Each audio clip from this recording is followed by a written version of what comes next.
seeking motivation from others. So much self-help.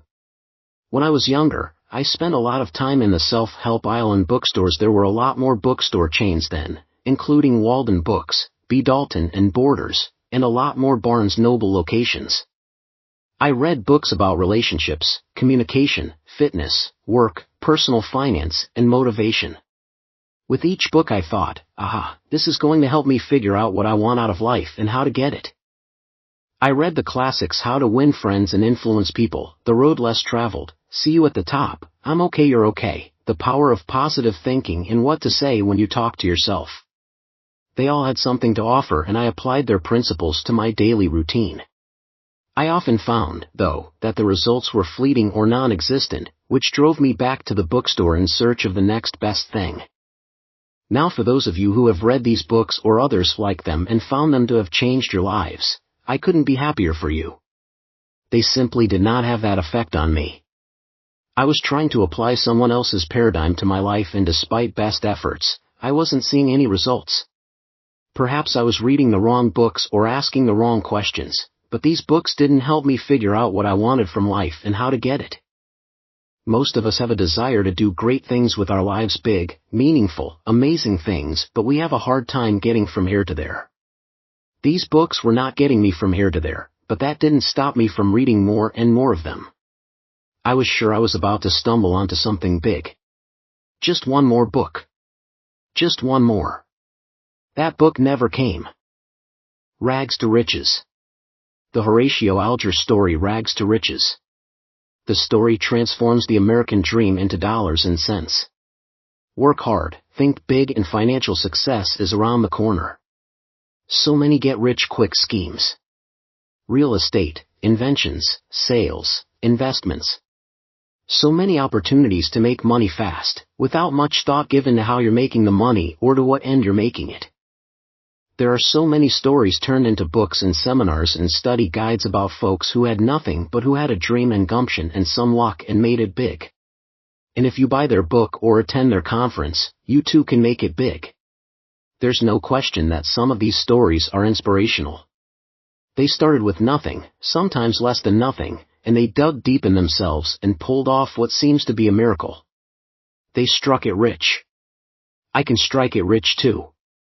They overcame obstacles, much bigger ones than I'm facing. I can overcome them too. They're no superheroes. They're not otherworldly. They're no better than me. They did it. I can too. But how? How do you translate their success into your success? How does their motivation become your motivation? How do their ideas become your ideas? And then there was the question of why they did. What made them get out of bed every morning to do it?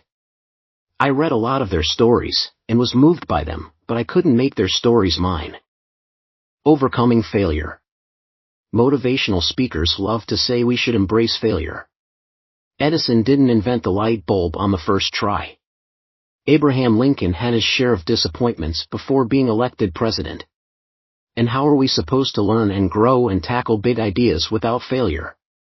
Big ideas require big risks, and they're called risks because they, at times, have bad outcomes. Don't avoid failure, they would say. Shake its hand, sit down with it, get to know it and learn from it. Of course, not fearing failure, believing in yourself and your talents and taking calculated risks is healthy and necessary in life. Success is generally preceded by failure in some form or manner. Some think the most important thing one can do is to embrace, not fear, failure. By doing so, one changes one's paradigm from risk-adverse to risk-taking. As Shakespeare wrote in Hamlet, there is nothing good or bad, but thinking makes it so. There are books simply dedicated to accepting and overcoming failure, because these authors believe so strongly and so deeply that by not doing so, achieving one's dreams is virtually impossible. There is no doubt that not succumbing to failure is integral to success. But simply knowing others had done so didn't translate into meaning I could do so. And sometimes failure does mean it's time to move on. Sometimes fear is the appropriate response. These were great stories of courage, strength and resilience, but again they weren't my stories. Darkest Before the Dawn. We've all heard stories of those who had their back against the wall. They were broke or addicted or alone, they were anxious, depressed, even suicidal, they were at the end of their rope with no help, solace, or escape in sight. Yet they reached deep inside themselves, found hope, trudged forward, and came out the other end. And of course, if they did it, so can you. Certainly, I can make the most of my day if others have gone through so much more and didn't break under the weight of it all. If they can focus and believe the sun will come up again, then I can tackle anything that comes my way. If someone can survive cancer, the loss of a limb, loss of a loved one, or even the Holocaust, then I can overcome whatever challenges come my way. Often I'm left with the feeling, wow, this person is amazing. How courageous. Oh look, I got an email. I may share their story with family and friends. I may try to emulate their bravery. But within a few days, it's another story cataloged in my mind, which makes an appearance now and then but leaves little lasting impact. I don't remember ever saying to myself, that Olympic runner captured during World War II, the guy in Unbroken, what's his name? Oh yes, Zamperini. If he can survive a prison camp and forgive his captors, I can do this. I love the movie and the book, but I'm not Zamperini. I love stories where through sheer will, others overcome the odds, but I don't generally find much application to my life. You need grit in this life. A whole lot of it. But how do you teach it? How do you develop it? How do you make it part of you? They did it. So can you. Many motivational books and speeches share inspirational stories. The speaker may discuss the many obstacles she overcame to become a CEO, or an Olympian, or a performing artist. The author may describe herself as an ordinary person who did extraordinary things. She overcame poverty, illness, lack of role models, abusive parents, addiction, bankruptcy, divorce, you name it, and despite it all, they did it. They really did it. They're great, beautiful, wonderful stories. But I always struggle finding the application to my life. What do I learn from a gold medal Olympian about being a better lawyer, husband, or father? Work harder? Believe in myself? Ignore the naysayers? Do I need an internal dialogue based on someone else's accomplishments? Role models are important. Many of us had them growing up, and some of us still have some. We have mentors and those we look toward for advice. But how many of us chart our course based on what they did? I love movies like Rudy, The Rookie, Hoosiers, Rocky, The Blind Side, Friday Night Lights. Wow, so many inspirational sports movies, and they leave you pumped to tackle the world. But for me, those moments quickly dissipated and reality set back in, and ideas such as teamwork, and leaving it all on the field and fighting for every inch, as noble as they are, did not provide me continued momentum to tackle whatever needed tackling. So they did it? So what? An athlete wins a race, a musician creates a new genre of music, an author makes it onto the New York Times bestseller list. Each of them beat the odds and did it. So what? What does that mean for me? Yes, we're happy for them. Great stories. Great testimonies. We love the underdog. We love coming from behind, defying the odds, and winning when no one thought it was possible. But often these stories aren't simply feel-good stories. They're shared with us to motivate us to be like them. They're a mainstay of motivational speeches and books. If Helen Keller, Amelia Earhart, and Thomas Edison did it, you can too. If others can climb Mount Everest, travel to space, or win a gold medal, you can do whatever you want as well. Is that true? Is that how it works? Holding others up as heroes and trying to emulate them is noble, and that works for some, but for the rest of us, at least for me, I'm left figuring out how to translate their success into my own. I can't simply recreate their sheer will. I can't simply recreate their talent and drive. I can't recreate their upbringing, or their mentors, or their challenges. There's a lot to be learned from them, but simply looking to them as an inspiration for my own success, that's never done it for me. Maybe for you, which is great, by the way, but not for me. They changed the world. How do I do it? By reading or watching how they did it. Maybe. I'm not convinced. How did they do it? I am a process guy. I believe everything we do, all successes and achievements, can be reduced to a process. You want to write a book? There's a process. You want to direct a documentary? There's a process. You want to become a killer deposition taker? There's a process. When we look at others who have accomplished great things, perhaps we shouldn't look at them as a fountain of motivation but rather study them to see how they accomplished what they did. Can we replicate it? Sometimes you can't. Some of the best musicians in the world are the worst teachers. Why? Because you can't teach talent. You can't teach being a virtuoso. That's not translatable. My younger son, Michael, plays the jazz bass guitar. He studies the music created by Jaco Pastorius. He revolutionized how the bass guitar is played. He was brilliant. And you can't teach brilliance. Someone like Jaco has a relationship with his instrument that few can have. Jaco hears music like few others do. Things that come naturally to him that are hard to explain and harder to teach, those things are difficult to reduce to a process and replicate. On the other end of the spectrum from talent comes passion. There are those who pour their lives and souls into an idea, a project or a dream because they couldn't imagine not pursuing that adventure. Like talent, I don't think you can teach passion either. Passion isn't something you create. You can't teach it. It's something you have for something you love. Michael Jordan can't teach me to be passionate about basketball. He can show me how to dribble, how to pass, and how to shoot. But he can't teach me to fight and claw for every possession. So you can't reduce passion to a process either. But there is good news. Each of us has at least one talent. Many of us have more than one. Each of us is passionate about something. Most of us are passionate about more than one thing. And we'll get into this more later, but invariably, and I do mean invariably, there is an overlap between our talents and our passions. The point of intersection, coincidentally, is where we find our dreams. You achieve your dreams by identifying your talents, matching them up with your passions, and devising and implementing a plan making the most of both. That's why being impressed with how others achieved a task isn't much help. Studying how they did it, and parceling out what you can replicate without having their talents or passions, is what matters. Don't be motivated by what others do. Determine what you can learn from how they did what they did. What can you learn from what they did? When studying others' achievements, what can you learn from what they did? Forget the talent and the passion. Forget the daily mantras and inspirational quotes.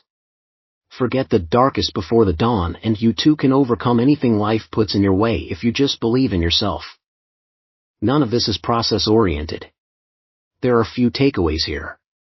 If you're looking toward others as role models to emulate, you need to study what they do that you can do too. What's their routine? What's their schedule? What do they read? What are their hobbies?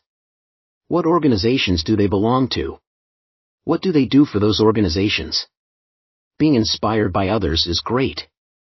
But without goals and a plan to achieve them, the inspiration won't take hold. We can learn the how from others.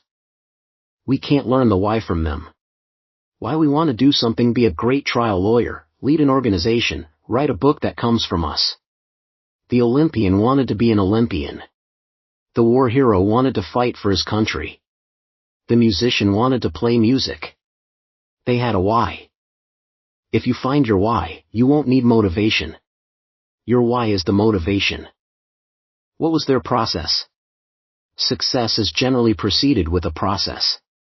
It may be intentional, or it may simply be a habit or something one has always done without much thought or planning. When reading or listening to a motivational story, listen for the process the person relied on for success. Let's take, for example, a speech by an inventor who secured a patent, started a business, and now her products litter the aisles of Walmart and Target. Now, her story doesn't overlap our stories of being trial attorneys, but there is a lot to learn from her story. Yes, she believed in herself. Yes, she never stopped trying. Yes, she never gave up on her dream. But in the midst of all that, there was a process. For the inventor turned retail sales tycoon, there was a plan. There was a plan in designing and then securing patents for her products. There was a plan to market her products to retailers. There was a plan to manufacture them for as little as possible while maintaining quality control. This isn't the sexy part of her story. Reading books on business and developing a business plan isn't as motivational as the self-help quotes she would repeat to herself every morning. Nothing is impossible. Look at the word differently. It's actually impossible. That's great, but I don't know if motivational quotes or posters I hang on my walls are going to get me from A to B. So let's look beyond those. So, how did she do it? She mentioned seeking out mentors. Check. She read everything there was to read to securing and protecting a patent. Check. She prepared a business plan. Check. She kept a journal of her ups and downs and recalibrated when necessary. Check. Focus on process. Study process. What did she do that worked that I should do to pursue my objectives? Learning everything you can about what you want to do, seeking mentors who do what you want to do, and creating a plan on how to get from here to there are all important steps and part of a larger process. That's what you focus on. What she did that you can do, that's what you focus on. Always study process. What attitude did they have? There's a difference between motivational sayings and one's attitude. People who succeed believe in themselves. They believe in their ideas. They believe they can succeed. Do you need me to share with you famous quotes, or inspirational songs, or uplifting stories to get you to believe in yourself? To boost your confidence?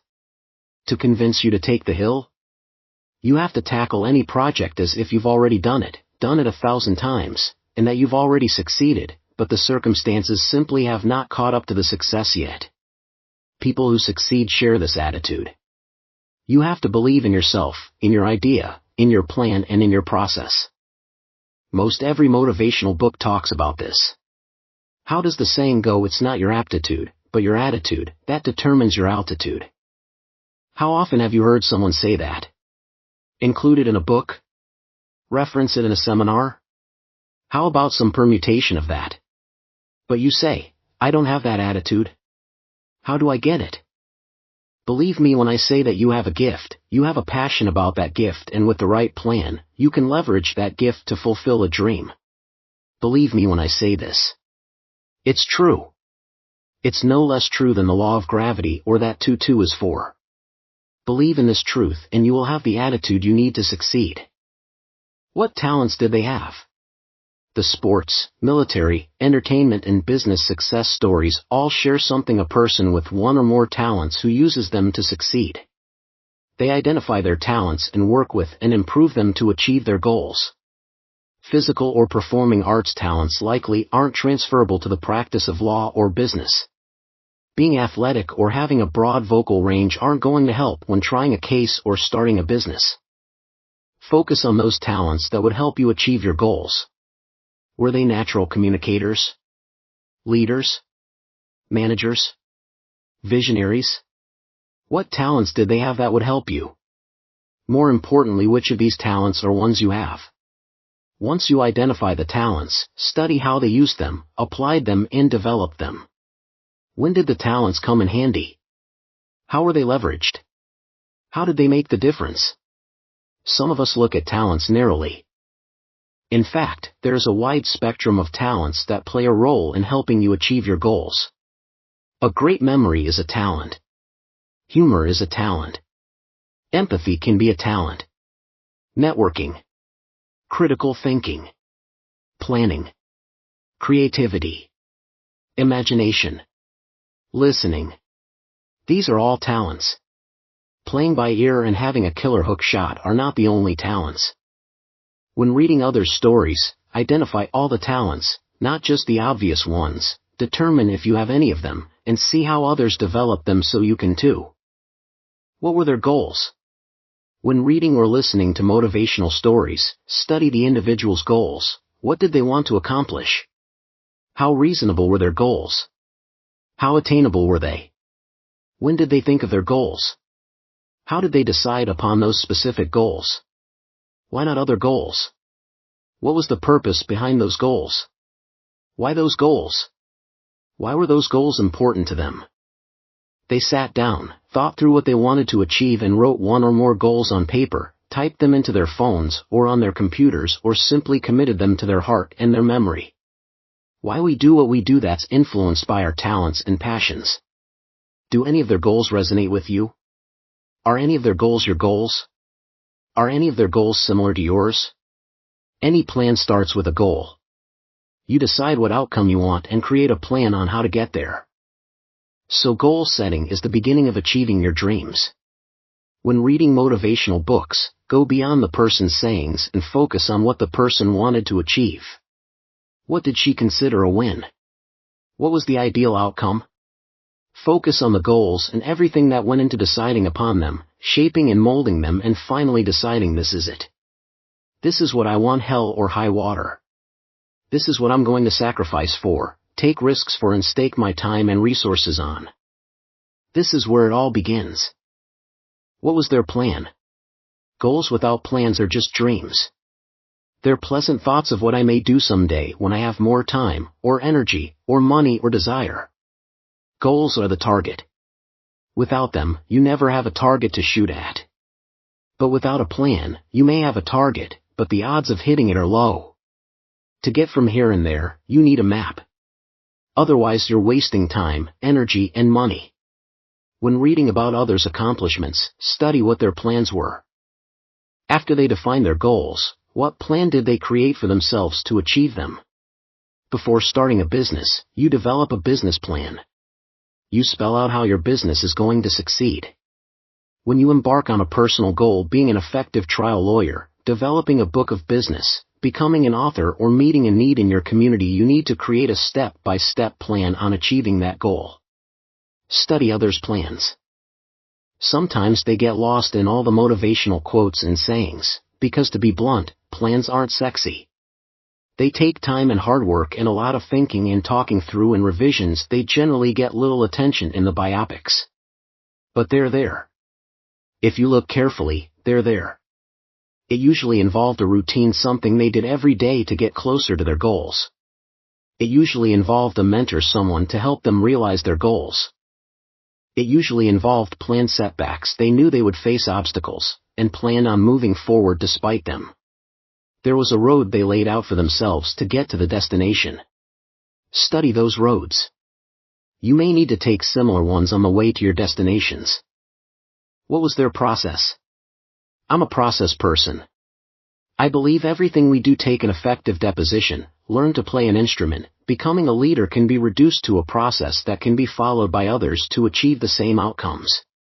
All my books, including this one, presume that Goal X is simply made up a series of steps, and my objective is to define each and every step and explain how to do them. You do A, B, and C, and you will achieve Goal X. Whether it's teaching associates how to take a deposition, teaching firms how to implement an associate training program, or teaching you how to achieve your dreams, everything involves a process.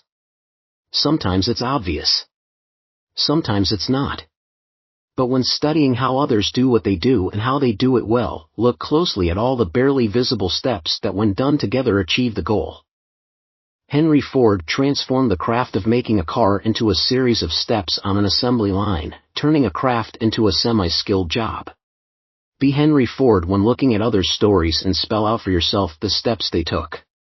If you can identify all the steps in the correct order, you should be able to achieve similar results, assuming of course you have the skills and passion. More on that later. Don't seek motivation from others. Seek what can be reproduced. If you love inspirational stories, watch them, read them, and listen to them. I love them too. But don't seek motivation from them. Don't say to yourself, he did it. I can too.